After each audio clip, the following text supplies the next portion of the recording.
Hi everyone, Aviation Cadet Sabir Shah here again, and the topic is the same, PK8303 crash final report submitted by Civil Aviation Authority Pakistan and made it public after almost 4 years of the incident.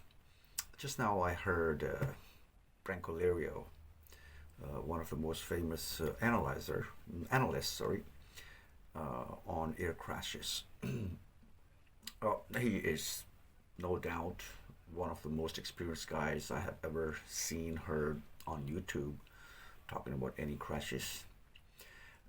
There's another mentor pilot, one of my favorites. They talk about the incidents, especially the ones which happened around the world just today or just the day, and they would come out and give their opinion out. And yes, very informative. But about PK8303 final report, initial report, or the initial reporting by the media, I'm sorry to say they all got wrong. Branco is wrong. Mentor pilot is wrong. Now you would say, who the heck are you calling them wrong? Stay with me. I would tell you step by step how are they wrong. A little joke, you could say.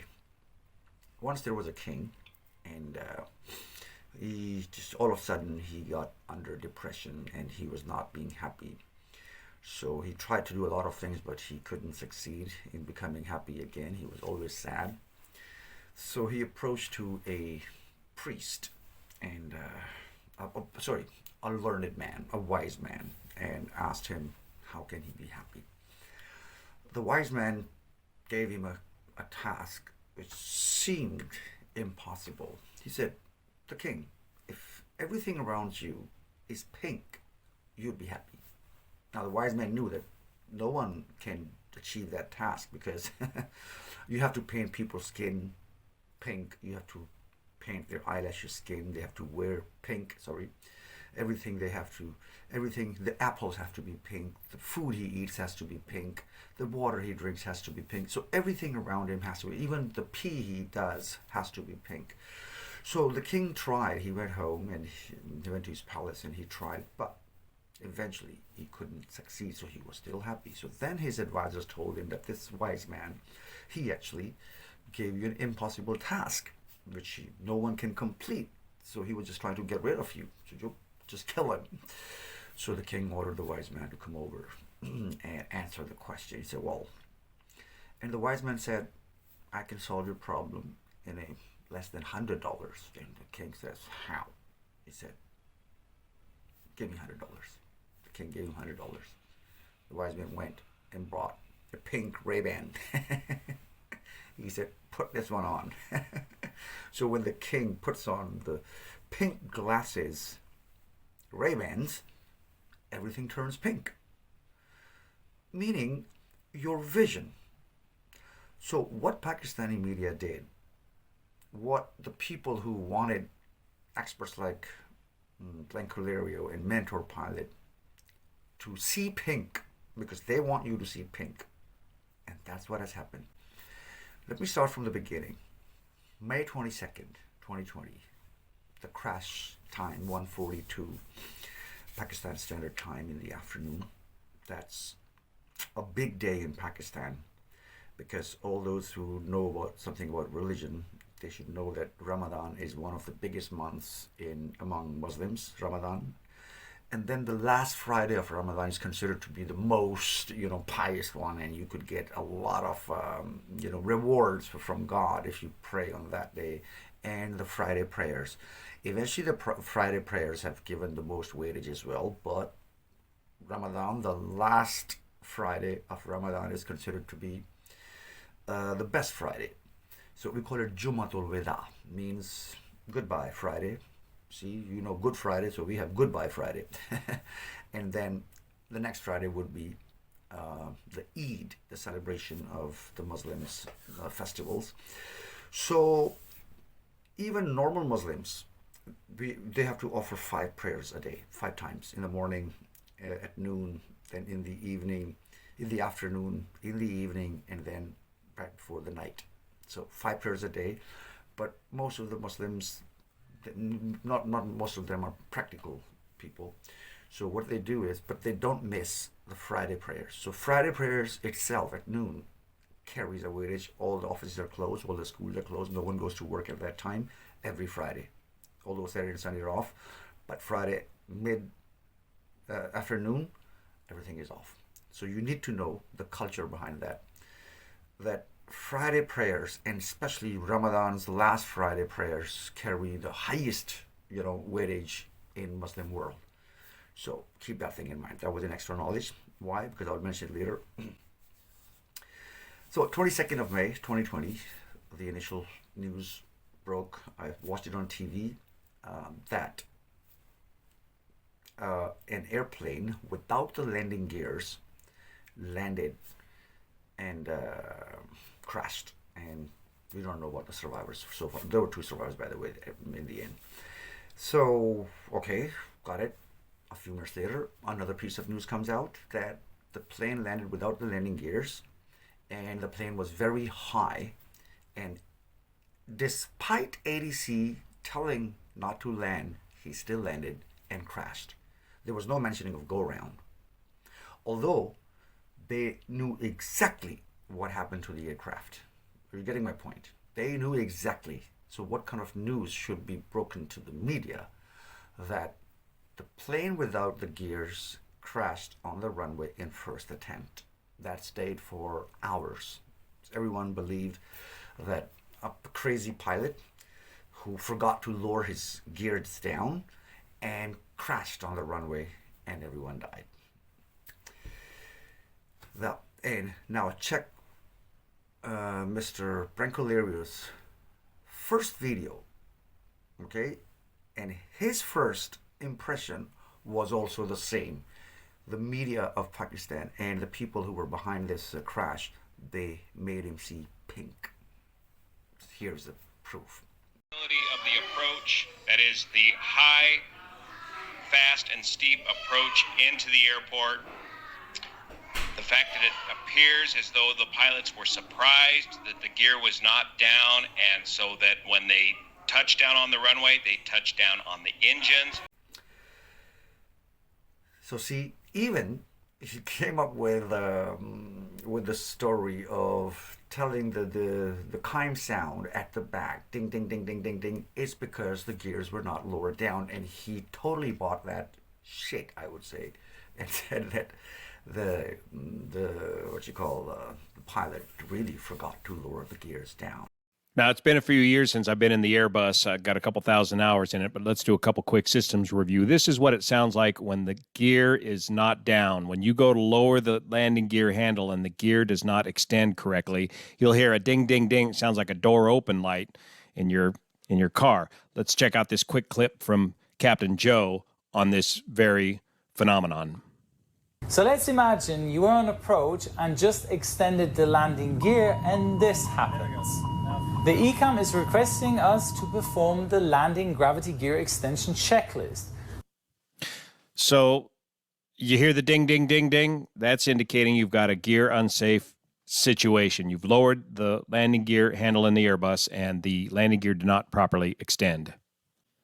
Now let's hear. But now, today, after the final report, we came to know that a go-round was initiated at 2,000 feet or already, meaning they followed the SOPs all over the world.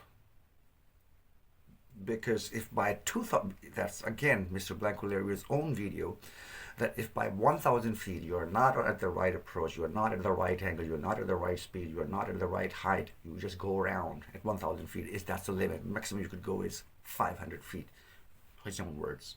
This is supposed to work is you're supposed to be completely stabilized at 1,000 feet above the ground prior to landing, and that means on speed properly configured. And that on speed means you have a V-reference landing speed. You need to be either on that speed or up to 20 knots above that speed, but at no time below that speed. On glide slope with the checklists completed. all at 1,000 feet. At the very minimum on a VFR visual approach, you need to have your speed within that 20 knot window by 500 feet above the ground. Standard operating procedures for landing, besides touching down with your gear down, is you need to touch down in the first third of the runway, and in no case no further than 3,000 feet down the runway. If in the event that you can't make those numbers, you gotta go around. So these two pilots, one of them, the flying pilot, was the first officer sitting on the right side of the cockpit. He already initiated the go round. He got the gears up, he got the flaps up, but that was the time, right at that time, when the ADC called in and called clear to land. ADC before that was telling them to make an orbit, turn left on 180 degrees, negative, turn left, disregard, turn left. I don't know what that means, disregarding turning left, or because that's not standard protocol of giving a call. Disregard, turn left. What does that mean? It has two meanings, right?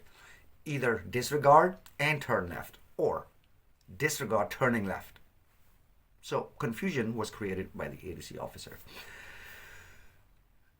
So what I was saying, that at 1,100 feet, okay, when the gears were already up and flaps were up, they got the call of landing, clear to land, by ADC officer. Now tell me, at 1,100 feet, who would give you the clearance? Where was the tower guy?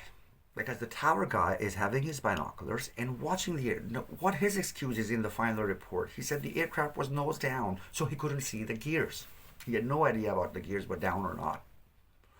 Tell me, in what part of the world an Airbus A320 is nose down and coming for landing? Although in this case, it did happen. But if you see an Airbus A320 nose down coming towards runway, meaning that this aircraft is going to crash 100%. You don't come and land like this. You always land like this. Your approach is like this. You're coming down like this, your nose is up. But if you're coming down like this, means you have bad intentions too. It could be possible. We have seen 911, what happened to the Twin Towers. So this guy at the tower should be vigilant, but he was not there. Juma prayers, again, Goodbye Friday prayers, are held at about 1 to 1:30. That's the time. Normally, the latest you could go is at 2 o'clock. So this was the time, 1:30. The tower guy was offering his prayers in the mosque. He was not there. He probably has put a cleaner, a janitor, because the janitors, they are not Muslim most of the times. They're Christians in Pakistan, and they do this.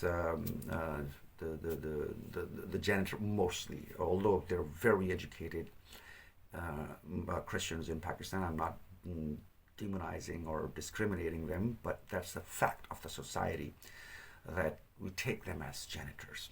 Okay, this is you could call it bad. Yes, I call it bad. We shouldn't label people, but this is a fact. So he probably put a janitor, because he doesn't have to offer Jummah prayers, so he doesn't have to offer the Goodbye Friday prayers.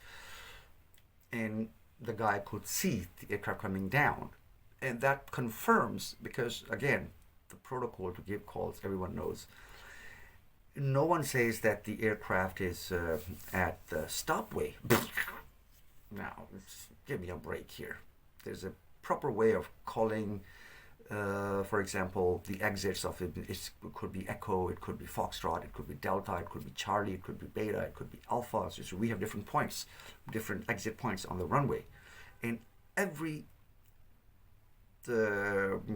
aircraft's location is reported in terms of Alpha, Beta, Charlie, Delta, Echo, Foxtrot, Giga, and then so on. Exit points. No one says it's at the end of the runway or it's clearing the ATC's bathroom. No. Meaning the person. And one more thing. And this person told the ATC on the landline. Now, what does landline mean? Landline is your phone in the office, not your cell phone, not your hotline, which you're connected through the headphones. No, not that one. It was called on the landline.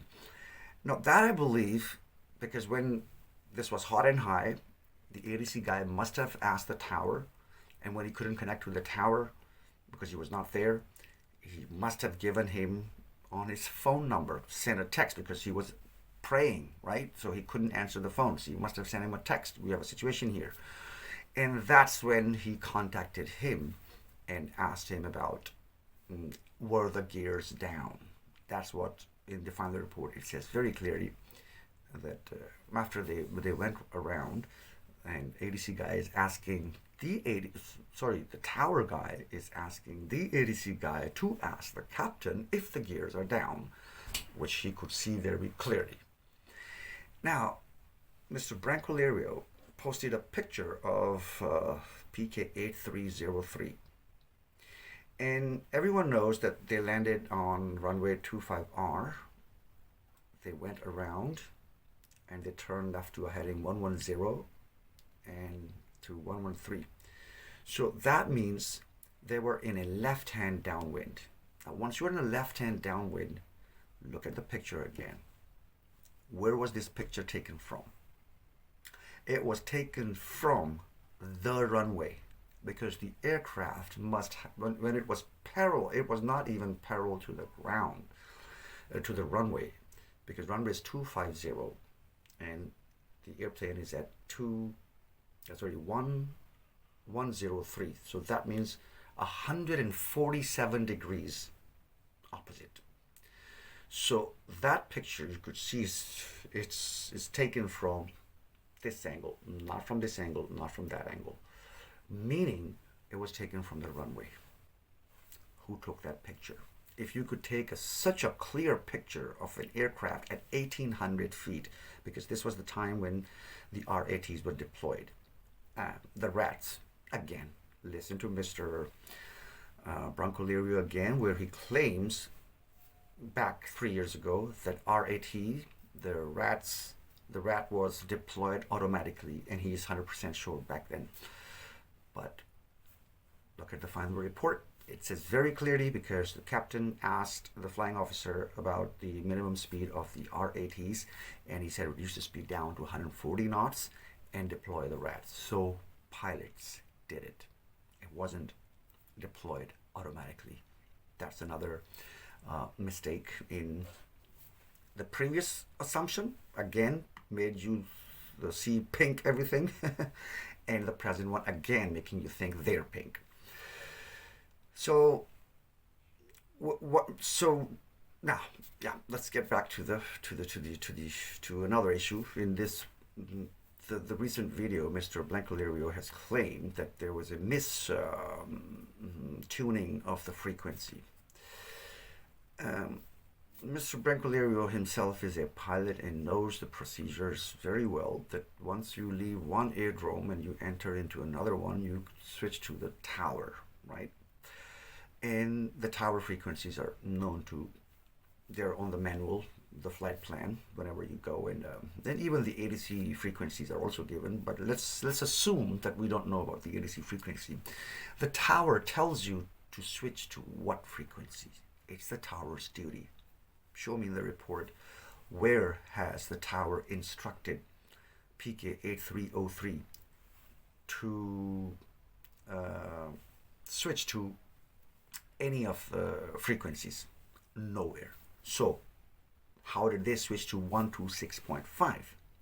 Why not 299.5 decimal 5?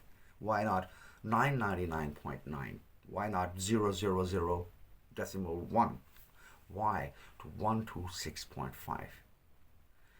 Now, the reason is the tower did tell PK8303 to switch to a certain frequency to contact with the air traffic controller, because then in the local runway area, the air traffic controller controls the calls. He did tell them to switch to 126.5, and that's what they did. So in the final report, it mentions the moving of the knobs of the VHF or VHE, whatever the frequency they used. The knobs were twisted, and frequency was changed. And that was the time when Mr. ADC, they had the initial contact with each other from 914 on. 914 is the time of the international standards. That was 12, 9 plus 8:15. Yeah, around. So 9:15. They had established with the air traffic control.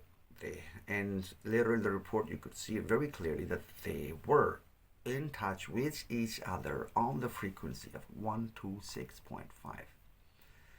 But later on, somehow, probably the standard operating procedure or the local operating procedure in that area, SOP or LOP in that area, was that you have to switch to 125.5. That's why when the ADC who was on 125.5, by seeing the general procedure, could not contact PK8303 on 126.5. And that was a reason that the other flight 8365, I think, again forgot but it's displayed at the bottom, that flight tried to contact PK8303 twice on 125.5. ADC is calling on 125.5. And that was, and PK8303 was given 126.5. And those 2 minutes made the difference. From 9:23 till 9:25, this airplane went missing because it was already at 15,000 feet. It climbed down from the 34,000 feet to 15,000 feet. And if you see the data, the flight data, you would see a nose-up movement for about 2 minutes, and they didn't descend because, see, you don't descend blindly once you are not given clearance by the ADC, because you could hit an aircraft under you because the visibility of the cockpit, you can't see anything under you.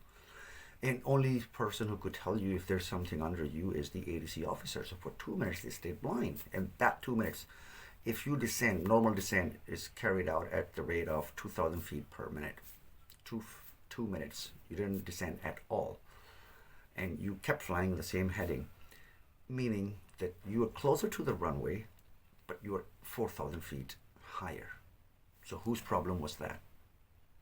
It was the problem initiated by the tower guy and by the ADC officer.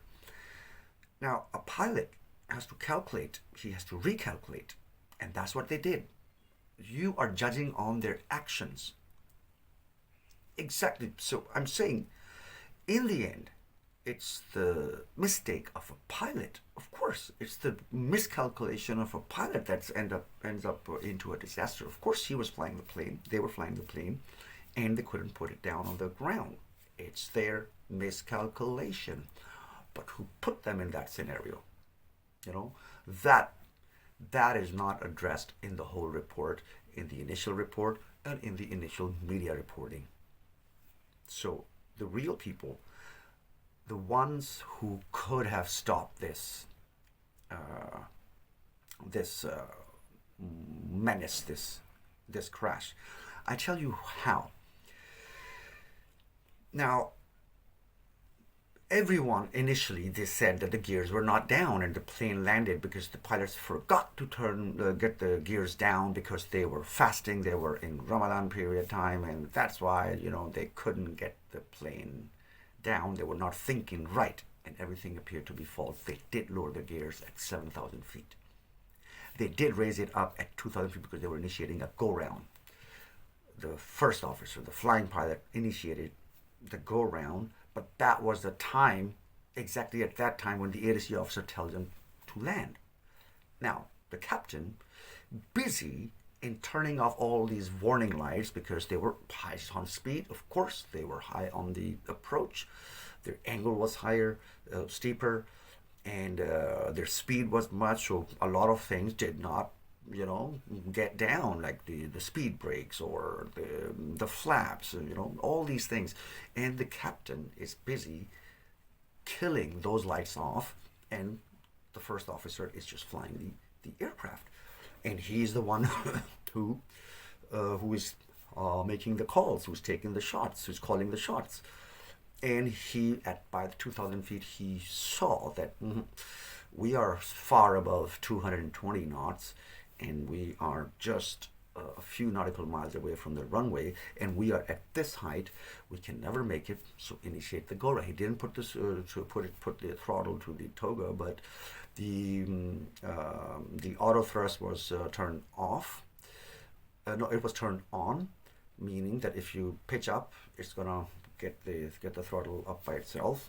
And they had the that was a time, exactly at that time, because they were in a dive from 3,000 to 2,000 feet in a steep dive of 13 degrees that exceeds the Airbus limits, and autopilots got disengaged. And that was the time when they're disengaged. Now you can't give the controls to a junior officer. Now it's the time for the senior officer, the captain himself, who has been flying for 15,000 hours on this specific Airbus.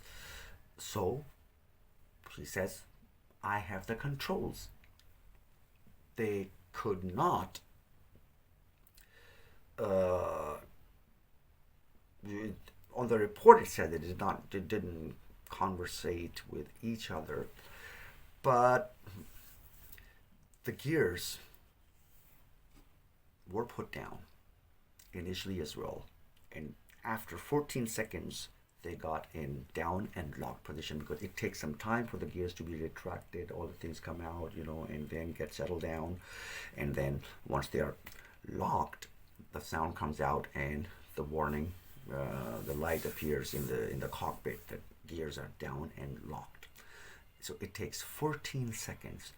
Now from 1,100 feet to the touchdown, check the time and the speed, because if the speed is not lower than 220 knots, of course the gears are not going to come down. That's a safety feature installed on the Airbus A320. Everyone knows that. Mr. Blancolerio also knows that. So the gears were pulled down, but they didn't mention in the final report. Captain Sajjad, not stupid, he's not crazy. Well, he did tell to turn off the ECAM, so the sound, these chimes, because he's now concentrating on landing. But the gears didn't come down, and that's why he put the reverse engines he made them active, because he was under the impression as soon as he's going to be lower than 220 knots, the gears are going to come out automatically, and once he's going to touch down, the reverse engine thrust is going to be activated, and then that's when the reverse thrust of the engine is also going to put some brakes on, and that's why he put his feet on the brakes despite no gears there.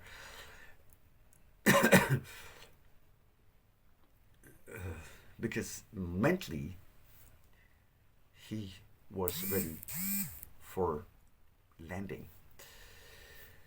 Now, that's the benefit of doubt I'm giving them. Let's suppose they didn't have any communication with each other, but the go-around was initiated by the first pilot, and Captain Sajjad didn't know. So you have to give him a benefit of doubt that under this situation, he still tried to land. Now, forget about that one. Now, another thing which tells that why the gears were down, and Mr. Blancolerio would confirm that, everyone, those who fly, if your gears were in the cockpit, you put them to down position, and they didn't go down, or they weren't down, and you had no warning, no physical, jittering of the aircraft, and you can't see it physically if the gears are down or not. So what do? How do you know? So normally the procedure is that you get this gear lever up and down and up and down and up a few times, because it's hydraulic. Sometimes something gets stuck. Could be a screw, or could be anything, could be a toothpick. And once you perform that action many times, 2 or 3 times, that thing that is causing this blockage or strictness gets removed, and the gears come down. That was the first action. Now he's taken off. Now he knows that he is going around. Why would he put the gears down?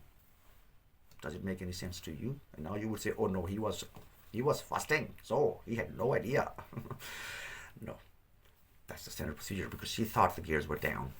So he wanted to make sure they're down. In this case, he's on the control panel. And he put them to up position right away. And that's why there was a low gear warning. So, because the speed was less than 220 knots, the gears did try to come out. That's what I could say. And I could claim. We could deny that. And he made sure that gears are going to be up this time. So they went up. And so, again, that ding, ding, ding, ding, ding, ding, ding, ding, ding sound was at 1,100 feet prior to the touchdown when the ADC guy gave them the clearance, but the first officer already got the gears up. So once you hear that warning, ding, ding, ding, ding, ding, ding, ding, what's your first reaction? You get the gears down. And that reaction happened, not reported. The initial call, the ATC had a contact with PK8303, not reported. If you look at the chart they have given see every lie, we say it doesn't have feet because it can't run, it can't be caught. Now check this report. Let me get it on my other phone. I will display it on the screen later once I would edit this video. What did it say? At 9:18, 13 seconds, ACC Karachi 123.15, that's the frequency for the tower, the aircraft control Karachi. Pakistan 8303, descend to flight level 50, meaning from 34,000 feet go down to 5,000 feet. Now, remarks recorded in CVR and ATC transcript. Now, she's on the frequency 123.15, so ATC could hear him recorded there. Now listen, 9:18:16, PI8303 confirms flight level 50, Pakistan 8303. Okay. Remarks recorded in CVR and ATC transcript. Perfect. So ATC is hearing the conversation happening on 123.15 frequency. Okay, at 9:19:30, the remarks sound similar to ACP VHF push button recorded in CVR. So it means they switch to some frequency. You got my meaning now? That's at 9:19. They switch to some frequency. Why? What did they change to? In the mistuning section of the final report, it says that they tuned to the wrong frequency. Once you switch to the air traffic controller, then at that time, someone tells you to switch to what frequency. You don't just randomly come out and start pushing the buttons in, because these frequencies are secret, right? And the tower tells you to switch to this frequency to talk to the air traffic controller. 9:23:16, aircraft control Karachi at 123.15, Pakistan 8303, contact APP 125.5. Now he tells him, okay, on what frequency? On 123. While in between, they didn't say the truth that ACC Karachi, the aircraft control Karachi, actually told them to switch to 126.5, and they did. And then he contacted them on 123.15. Now listen to this one. Not recorded in CVR. Now, because they are on the frequency 126.5, so they can't hear what is transmitted on 123.15 or on 125.5. Not recorded in CVR, but it's recorded in ADC transcript. Means ADC is listening to this thing. Keep that one on. 9:23:20, 14 seconds later, Pakistan 8303, Karachi. Oh, not called. Not recorded in CVR, recorded in ADC transcript. 9:23:42, Pakistan 8303 Karachi. Again, the tower. By the way, tower's name was Tipu 38. Tipu 38. Tipu 38. Not recorded in CVR, recorded in ADC transcript. Okay, so ADC is listening to each and every call because they are sitting in a room where they can hear all the frequencies. 923.55, Pakistan 8303 Karachi, not recorded in CVR, recorded in ADC. Okay. And then, all the way till 924.36. That's the time when 125.5 megahertz, that's the approach control, which is, again, I don't know this ACC, Karachi, and approach control. What's the difference between them? So I guess this is the ADC is calling Pakistan 8303 APP, not recorded in CVR, recorded in ADC transcript. Okay. And then the guard frequency is given. This is 121.15. Pakistan 8303, this is Karachi. Oh, sorry, before that, the aircraft 8368, yes, 8368, the approach control again, the tower called Pakistan 8368 Karachi at 923.55. They said, go ahead. He said, Pakistan 8368, give a call to company PIA 8303, advise him to contact approach 125.5, which you already told him to contact it at 126.5. That was a mistake initiated by them. Roger, break, Pakistan 8303. This is Pakistan 8368. How do you read? Again, he was also on the frequency of 125.5 and PK8303 couldn't hear. So he repeats the call again after 15 seconds at 924.23. Hello, Pakistan 8368. I think switched over to the APP frequency long time back. And then the aircraft, again, ACC calls on, approach calls on the guard frequency. Pakistan 8303, this is Karachi calling on guard. And 18 seconds later, again, Pakistan 8303 Karachi calling on guard. And 4 seconds later, read you, strength 3, strength 2, confirm 126.5. See?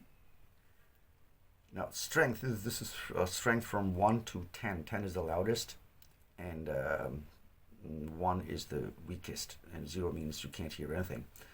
So this is strength 2 or 3. So it's a very feeble sound, very weak sound coming from on the guard. Guard frequencies are normally like that. They don't have a high frequency sound. So now the pilot is confirming, is it 126.5? And that's the time when it says, well, they say, call it again. So, Pakistan 8303 Karachi calling on guard frequency, how do you read? And that was after 7 seconds. He says, strength 2, sir. Confirm change over to 126.5. Confirm change over to 126.5. Now, what does that mean? It means now he was told, and he switched to 125.5, and then he called third time. He calls on guard again, even after having an established contact. See, at 9:25:37, PK8303 already told them that we are connected, sir. Strength 2, sir. Confirm change over to 126.5. Sorry, and there the controller says contact 125.5. So now they switch to 925.5, and that's where everyone can hear them.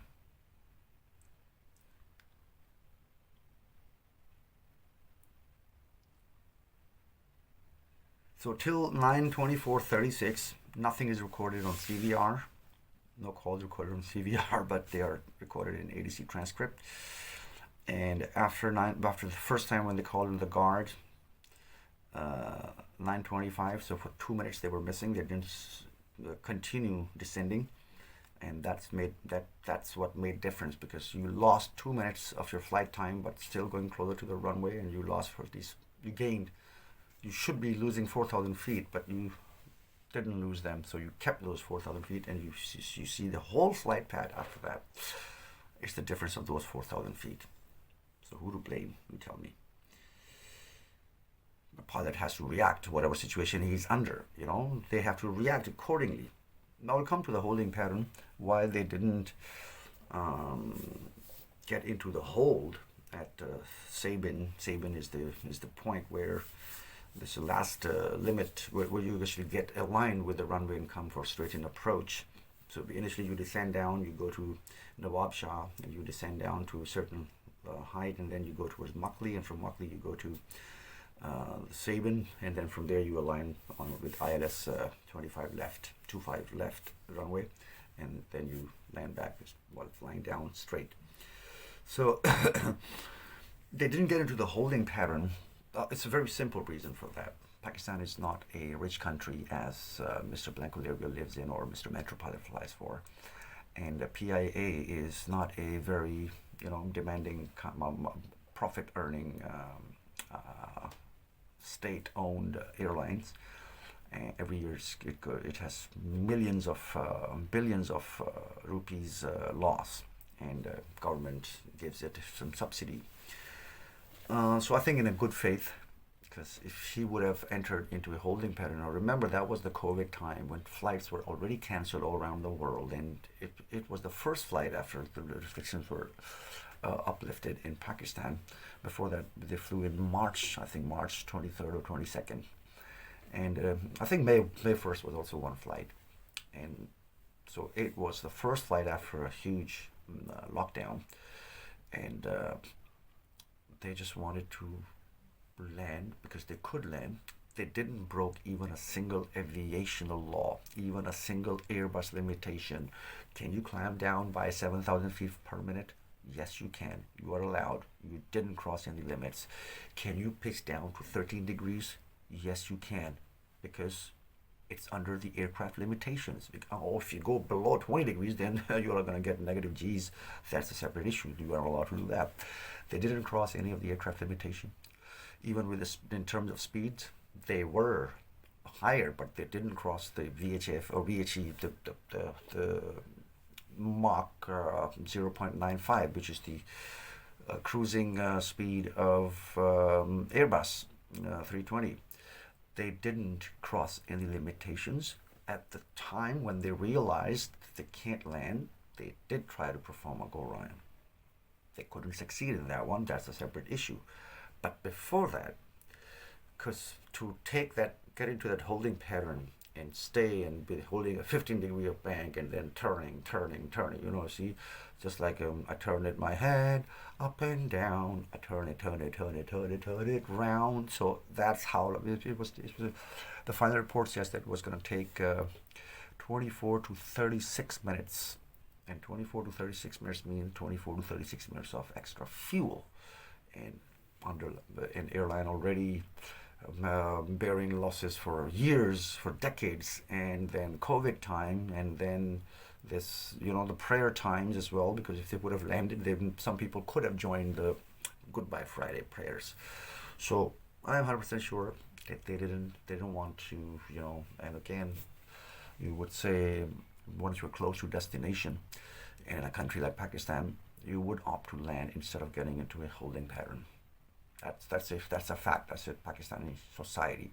So it's not as rich as where I was reading if you fart in the cockpit, you have to go around. See, civilized world, they carry it because you have the pungent smell. Fart is pungent. So here in Pakistan, no sir. They would land. They would try to land as soon as possible, so that they could save a few pennies to the aircraft, to the airliner. So that's why they didn't get into the hold, and they knew that trust me, even at 2,000 feet, when they tried to perform the go-round, when the first officer initiated the go-round, if they would have not gotten the gears up, they would have landed down. because everything was in, they were below 200 knots, which is still very fast speed, but this runway is 14,000 feet long. So if they touched down at 5,000 feet, if the landing gears were down, their speed entering the threshold would have been lower because of the drag induced by the gears. The flaps were down, the speed brakes were out, so it would have been less than 200 knots. Trust me, because that's how aviation works. The drag would have been induced more on the visible parts through the wind, and they would have landed easily. But the flying officer, he did that one. By the way, yeah, there was a, I don't know whether when we used to fly, if my instructor pilot said, I have the controls, I would dare not touch anything in the cockpit, because now he has the controls. And once he says, you have the controls, that person, even my instructor, would not touch anything.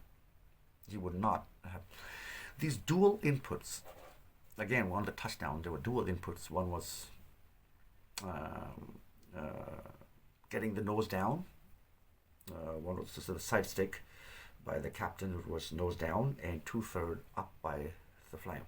Because what Captain Sajjad is doing, the flying officer doesn't know. The first officer doesn't know now. But what first officer initiated, Captain Sajjad doesn't know. So that's why they had the dual input, which was opposite. And in Airbus, if it's the opposite movement on the sticks, they get cancelled. Still, it was -4 down pitch recorded on the FDR, the flight data recorder. So no damage was done. But after that, all the dual inputs were on the same direction. You know what I mean? When he says takeoff, said takeoff, that was the dual input on the aircraft, and that was on the same side, because both of them now knew, okay, we can't land, get off. So any other dual input, which is, I think reflex actions, it's very natural.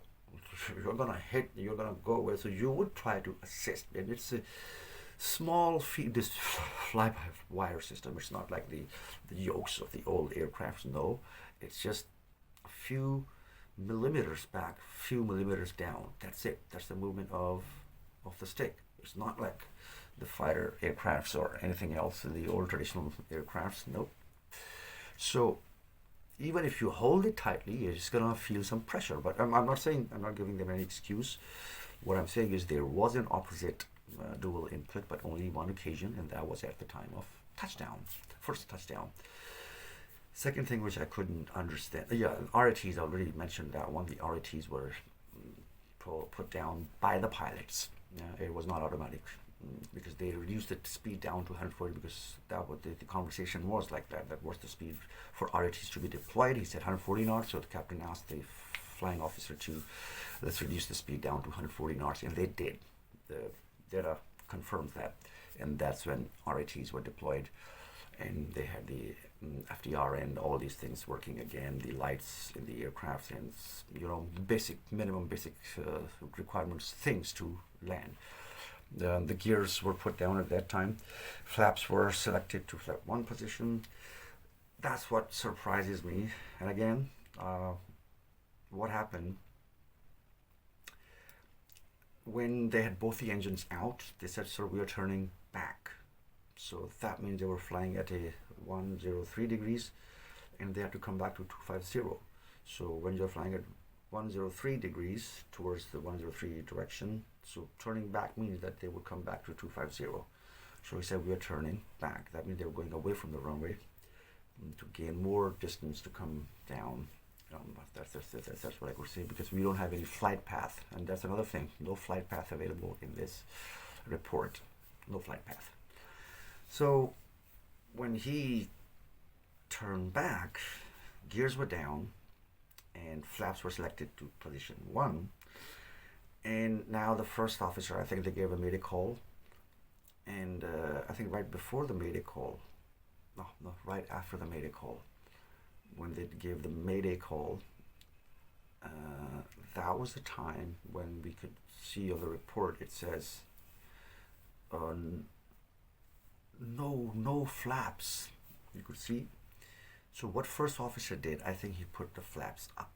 Now, again, in good faith, because if flaps are down, they're exposed to the wind and there's more drag. So the aircraft is going to sink quicker, right? And they needed just 30 to 40 feet of those building heights.